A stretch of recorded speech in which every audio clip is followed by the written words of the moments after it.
The Chuala Scéal a Chéas ar Ló Mé. The Chuala Scéal a Chéas ar Ló Mé is thug saníthe in níorse bhróin mé. Dag má chreat gan neart maná seoltam, gan bhrí, gan bheabhar, gan grán, gan fónamh.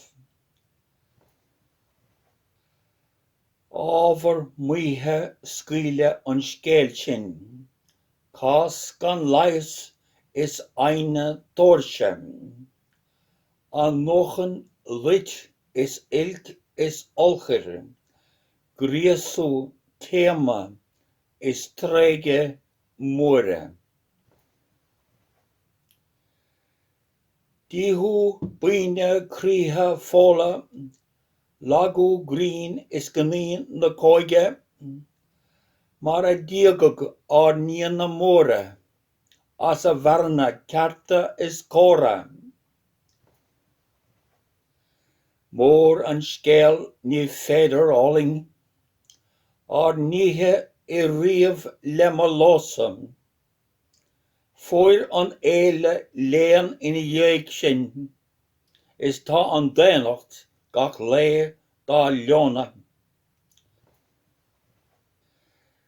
Ní il clír iníocha fóla, ní il affrin a gcuin na orda, ní il baiste ardleanaí óga, gan fear seasamh na tAthair agóra. Créad a dhéanaigh ar na sóga is nach bhfuil neach le maith dá bhórthint. Táil gan tria ach dia na glóire is a bríomháil dá ngriosáil thar bóchna. Credáin maidne dearbha an scéal sin, go bhfuil garbh na riachtanach áine. Ma is a gom an tAthair faoi ar dheonach, daithile ar bpeacaí an tAthair dórdaigh. The Chuala Scéal a Chéas ar Ló Mé. The Chuala Scéal a Chéas ar Ló Mé is thug saníthe in níorse bhróin mé. Dag má chreat gan neart maná seoltam, gan bhrí, gan bheabhar, gan grán, gan fónamh.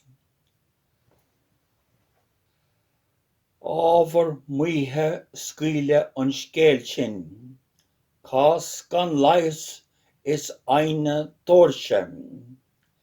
An nóchan lit is ilk is olchair, gríosú téama is tréige móra. Díthú buine críthe fóla, lagú grín is gnín na cóige, mar a díogad ar níana móra, as a bharna cearta is córa. Mór an scéal ní féidir áling, ar níthe I riamh le mo lósam. Fóir an éile léan ina dhéag sin, is tá an déanacht gach lé dá leona. Ní il clír iníocha fóla, ní il affrin a gcuin na orda, ní il baiste ardleanaí óga, gan fear seasamh na tAthair agóra. Créad a dhéanaigh ar na sóga is nach bhfuil neach le maith dá bhórthint. Táil gan tria ach dia na glóire is a bríomháil dá ngriosáil thar bóchna.